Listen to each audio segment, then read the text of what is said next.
Do you ever feel like you're at rock bottom? Like things just can't get any worse? Well, if that's you, hang on because it can. Today, we're gonna look at a Bible story where someone was literally at the lowest point imaginable and still had to climb out of there. So let's go to the book of Judges. We pick up with Israel being stuck in darkness. Again, they broke their covenant with God, and as judgment, He allowed the Philistines to rule over them for 40 years. Now these guys were no joke. They were ruthless warriors who made their swords out of iron. At the time, iron was super rare, so this meant that the Philistines were some of the most well-armed fighters around. And they took full advantage of this. For 40 years, they dominated Israel, humiliating and enslaving them. Imagine living under constant fear, knowing that your oppressors could crush you at any moment. That was daily life for the Israelites. Now here's where things get crazy. God didn't just sit back and watch His people suffer. No, He had a plan. A plan to take those same Philistines and use them to make a hero. I know it sounds insane, but stick with me. You see, during this time, Israel was in desperate need of a savior, and God had a special way of raising these heroes called judges. Basically, when Israel cried out to God about their situation, He would raise up a leader to help them. These weren't like regular leaders. They had special powers and abilities that God gave them to save Israel. Think of them like superheroes, but with better hair. One of these judges was a guy named Deborah, and she helped Israel win a big battle against their enemies. After that, there was peace for 40 years. You would think that after this victory, things would be good, right? But nope. Israel messed up again. They started worshiping other gods and making shady deals with the Canaanites. And once again, they found themselves in big trouble. This time it was the turn of a tribe called the Philistines to mess with Israel. And boy, did they do that. They took over cities, destroyed villages, and made people their slaves. This went on for 20 long years. Just when things couldn't get worse, the Israelites got into an all-out war with the Philistines. It was a total disaster. Their crops were ruined, their homes were burned, and worst of all, they lost their freedom. The Philistines made sure that everyone knew who was boss. They controlled everything. The Israelites couldn't even make simple things like spears anymore. They had to ask the Philistines for permission, which is kind of embarrassing if you're wondering how bad things got.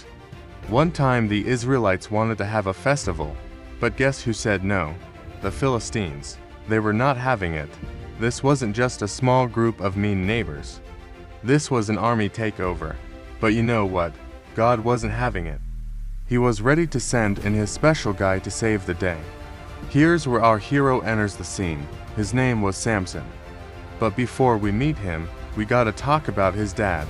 The man's name was Manoah. He and his wife couldn't have kids, so they were super excited when this angel showed up and told them that they were gonna have a son.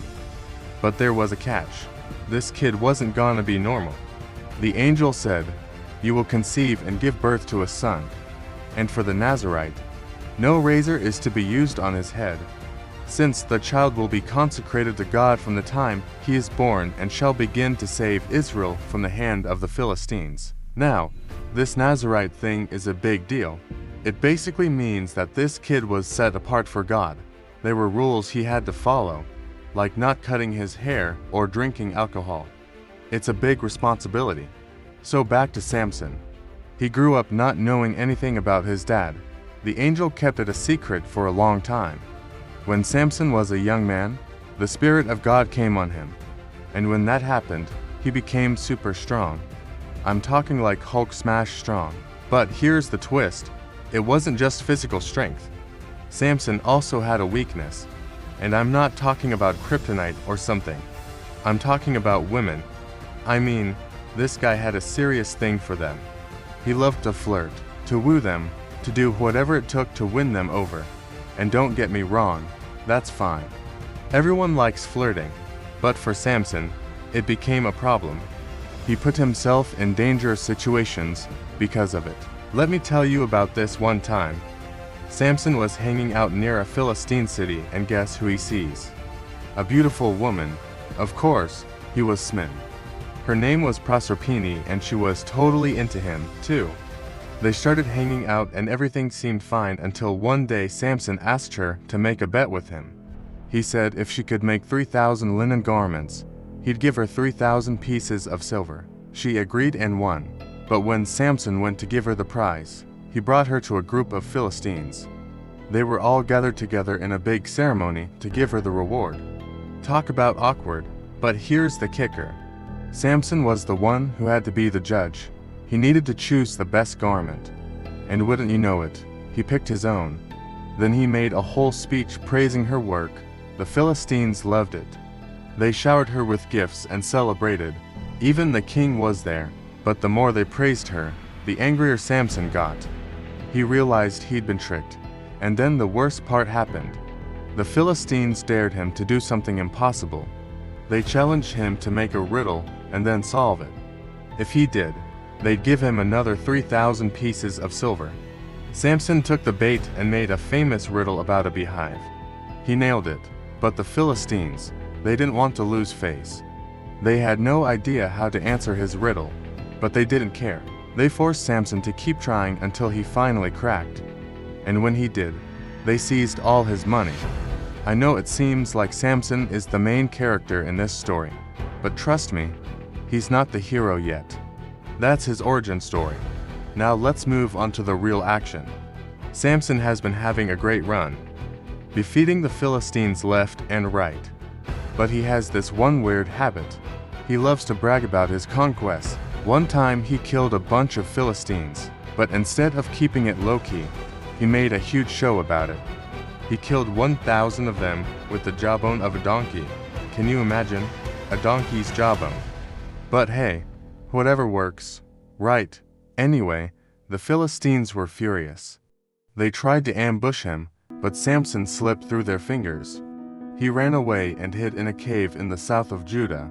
Now, here's where things take a dark turn. Remember those 3,000 silver coins the Philistines owed Samson?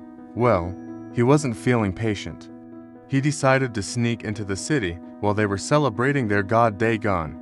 You know, the one with the fish body and the dude head. Yeah, that guy.